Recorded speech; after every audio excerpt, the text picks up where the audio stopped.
Adafono memo bibia kwaba edeba emergency Ghana TV so enne ye story yensaka ewo fidiem hase no asembi aba beka MFK nsa ewo Lawson TV anase Lawson FM so na yesre omo a aya mo pese mo bua nkofo mo nimse mo nimmoa bia ede manipa na ya mamo enye mo adwense mo bedi nipa no husika na asem abeka yensa ewo hase ne ye papa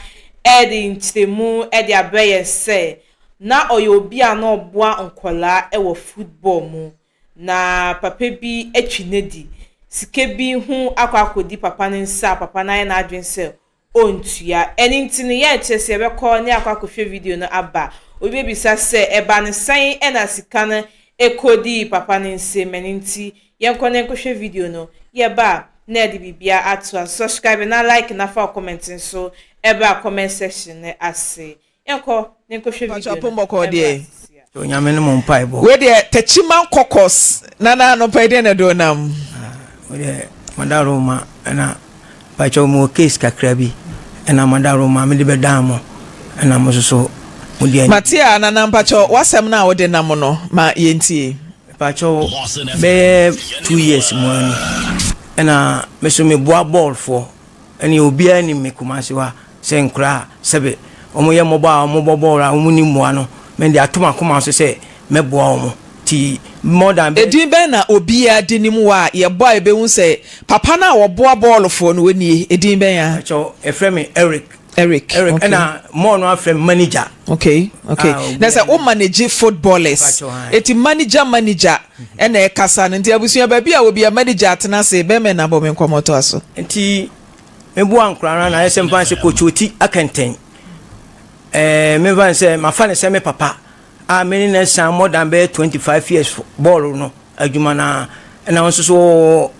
ball munim dia wa ye ball adwuma the whole Ghana obi aye den enim no nti o kan se obeboa nkra no nti no o ma me de o mu ko team bi ewo Tafo top care football club ena o se onu no ba sa team no ebeboa sa team no ena o mu kan se nkra no bi onu obeboa ma o mu de nkra na aye den atu kwan ena me se okay panini se de wa kan asem se de na se oye hwan nkra na o so obebo homodin nti de edi kan no na o se nkra no mienu nti nkra mienu no na se ska na o ka no na se mvan se 1.6 billion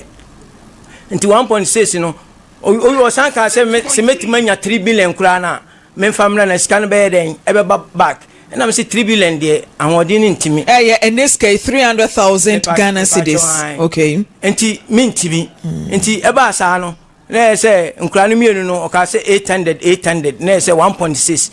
nti me bo modina ka se ene 1.6 no me bo modina ma ede ma pesika na ede ama omo nti me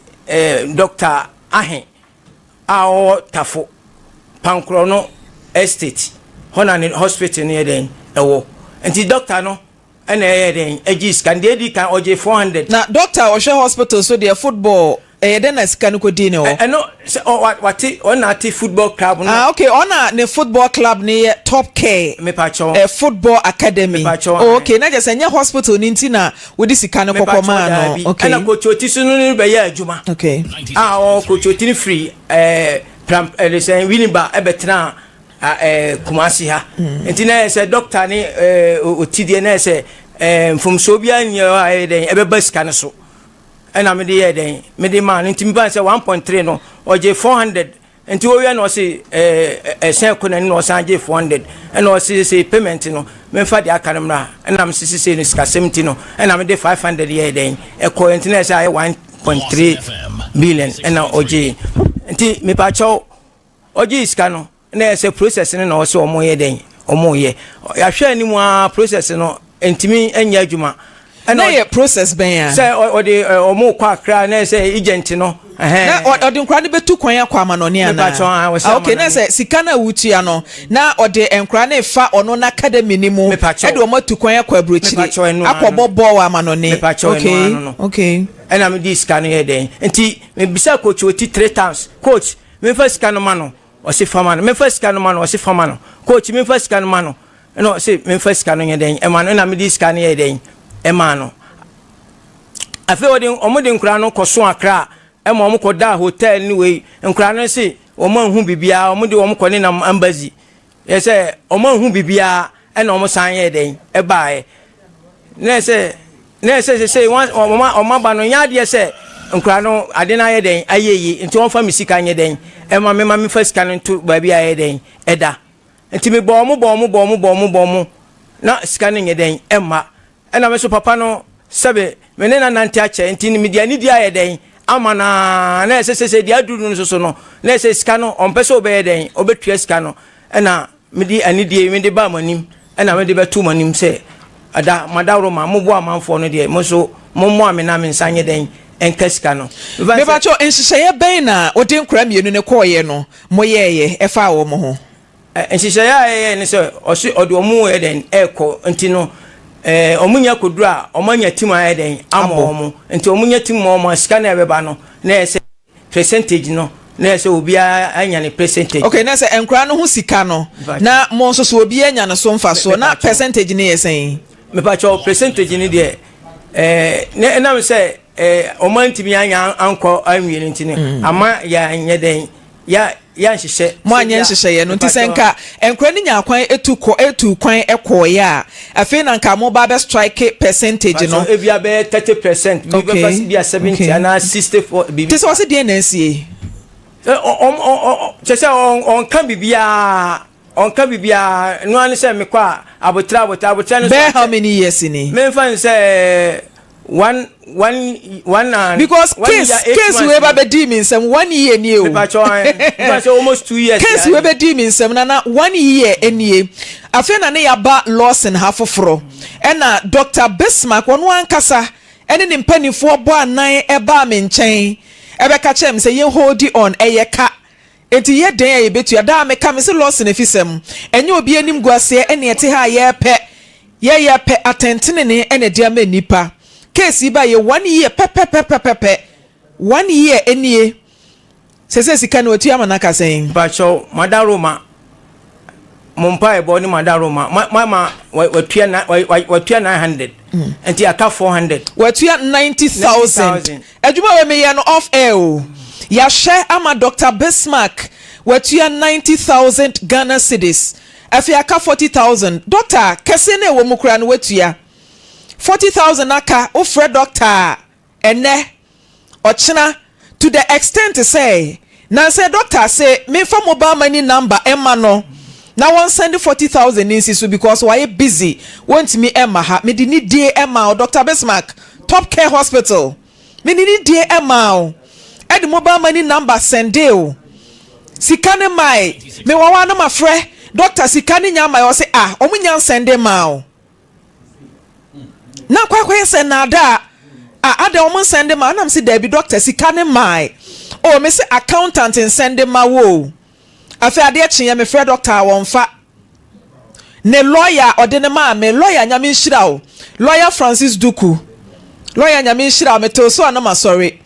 lawyer ya daroma ene wadi akira masika yenye mu 90,000 enti doctor 40,000 per na aka no ene na medication ne kura court nana doctor so won kasa but oni medi nkomo bebre o se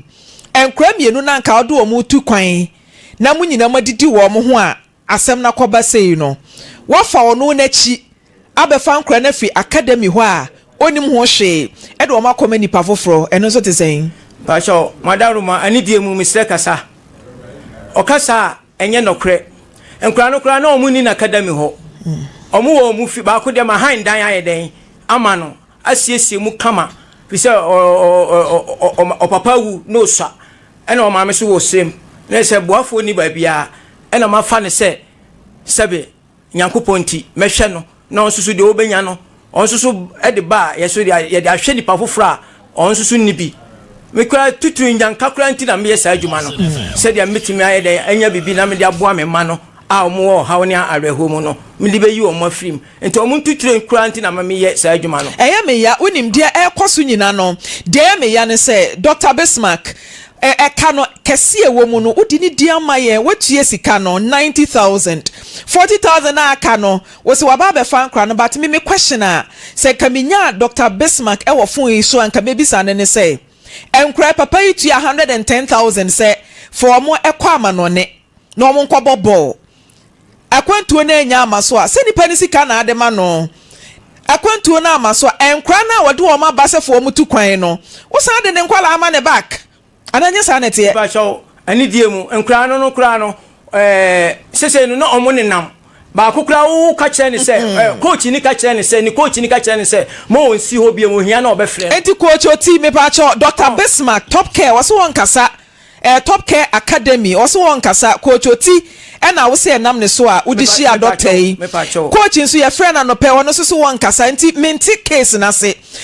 wonam obi so ebe hu obi nani usika be kwa akodi no ho it's more or less immigration fraud that's wuji sika aye process di matu kwan na wan fa man ko fa mi sika mame enkra na abedi wo wanya amfo o man kwa so de me mama me it is a doctor can say wo fa chire abefa nkra no wan kra na en honum na menti ase kakra esen ka doctor timi ba no be chire mu me ba cho nkra no kra so ma befa ba ko na coach no doctor no coach ni ka chen se onko no omo ana esan ye transfer omo team na top care academy no omo ana esan ye transfer ma me di ma team foforo enti team no wo doctor na wo ye nhihye mo ye nhihye medical ma team foforo enti e de na mbe wi akra no ana ba ko no so a o ka no me no ka se akra o wa akra ono no na woni sa team no mu enti se nka ono no tu kwan a nka mo ni team ni na ebe ye nhihye ana mo ntimi anfa na nko enti se ntimi anfa na nko dia team nu sanje na dia back eze ne koma Legon City enti mi sike wo mu no obi anwia akra enti mi sike wo mu no fama dia mame enti se Dr. Bismarck wo nchiremu bi a esa wo pick call no free producers in China wo chirem coach oti nso so wo nchiremu a wo de wo asemi mu no fabra na wo doctor ye case ba be di ye ho no ye de ni dia ma one solid year afi ba ko na no pay producer frɛ wa ɛna me demo be court ɛna mesi umo yesi wan ka wo ne be di kan yesi wo wo ba ye di ni dia ma 1 year producer frɛ wa de obetimi aka kyerɛ na ano no 40,000 na aka no boss wa report him a police eti ye be report case we e de ama Ghana Police Service na se ekoba se ye fa ye de court a ye lawyer wo ho ye be hwe ho asem na the case na court na de betwa no eto atwa 1 year ye de ni dia ma ni enough enti Dr. Bismarck wo da top care soccer academy ano it either say the 40,000 ne be bre no wo so de o car wo so lodge complain against him sa no kan say wo de ne ka because wa be fa nkura enti say wo de ne car on lodge complain against you wo be respond wo de e wo ho no mo no on for sika ma o simple dinana ye be hwene ato aso atu sa na mo no oso won kasa kototi oso won kasa ye be to aso wo ho ne report ya ma police ko fa no wi a de be ka chire no me kai there was a time aban yi ba ye me free doctor me sra o ma me nya abotre me pe position no bia o pe position na se e ka 40,000 aka se mintia e na mesi wo mo ye twen o eti say the position de mawa so obegina so kra dia bullying nkofo obegina so dia bullying nkofo because unim say wo aban mu nti no ubetimi asiu ubetimi aye ho ahwan ye twen e kana ka 40,000 Ghana cedis fabra no so de woka wa fa kire be wi ankra na nhihye ya wo ne ye a wubu so a ama eka we abeto ne de aka kire no fa ni nyina aka ho na de fa koma lawyers na ye nhia wo court elder me pa chobre mame and okay sir doctor ya me kan asem we de am sa chew case 1 year sa case we beto me nan so na ye wo soro ha na ye officer wa say ha kra na ye nko ho 1 year but doctor no oye very noble man wo ba bia wo de nidie ema ye nti no na manya no ho abotra 1 year ye nya ade na mente bibia se kakra de ema mente ase ne say ayese okwa akutwa wudua e wo wansam na wansam a wanya ntwadua na amaw na pieto no de wo woro ye dai na se pieto ne ka ho de a na kwa bi so no wansam na o ya ha wadwene o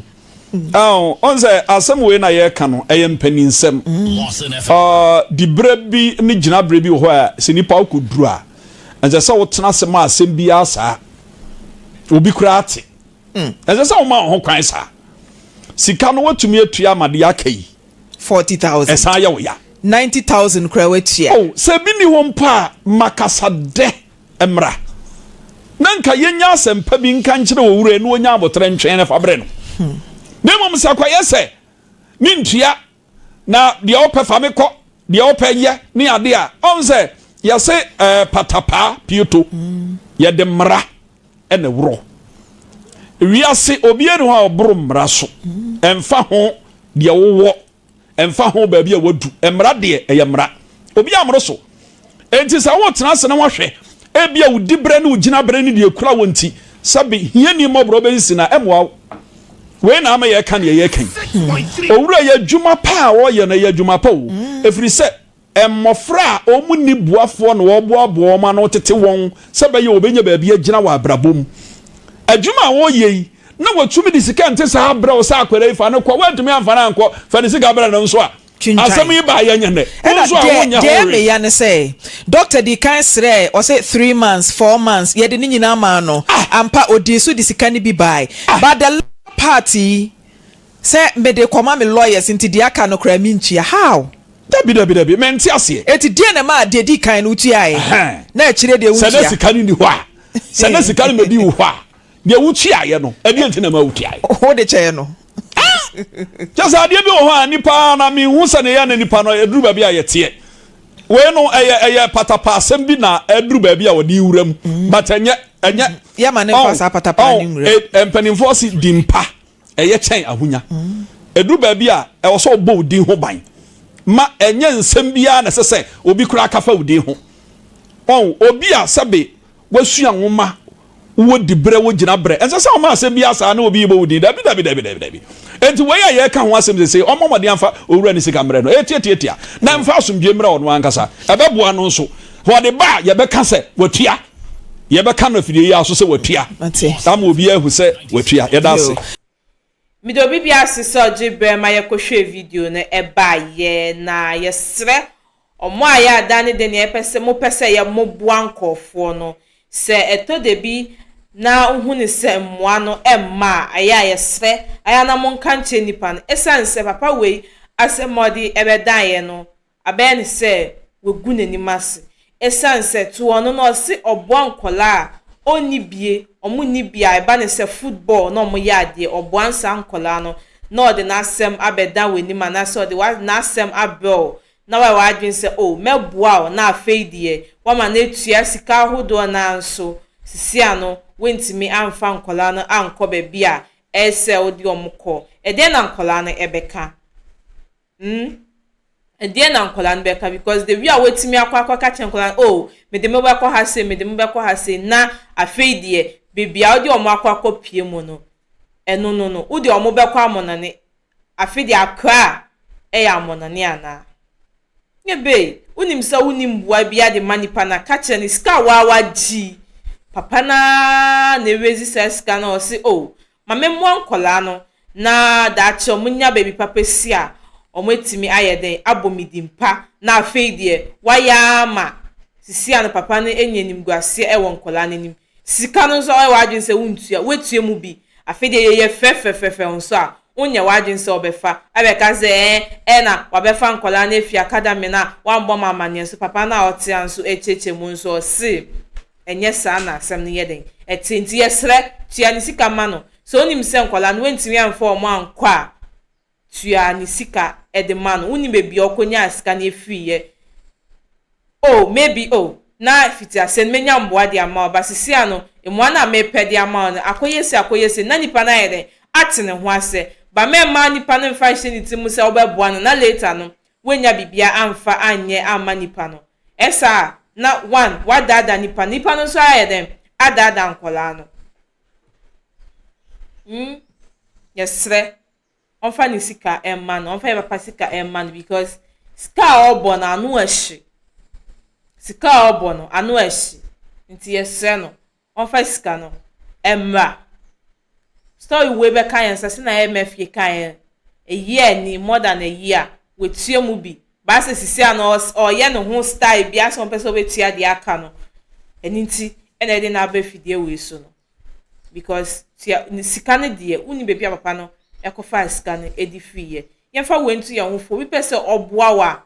humun sem ansa na men kasi we minim no asamasi we minim no asamasi we minim ne nti on de on ye ne on twimi ndi onim no mpo na watwi ne di na obi a onye den unim no aha ena medimu ebesi na meka osa ha egusa emergency Ghana TV subscribe na like na for commenting so eba comment section na asena share so emfama afofo no edi amedi so ani keche mami esi NSN ebesa so edi nhyiemu ewa habio. Have you ever tried to buy something online only to get scammed, or have the seller waste your time? Or maybe you're a seller who spends hours preparing an order only for the buyer to cancel last minute? We get it. That's why we created Copland, a simple, secured marketplace designed to protect both buyers and sellers. Copland is here to end their frustrations with a reliable solution. Our team noticed that a lot of people are either being scammed or losing valuable time and resources due to unregulated marketplace practices. So we built Copland to tackle this problem. So Copland uses a secure payment method known as escrow,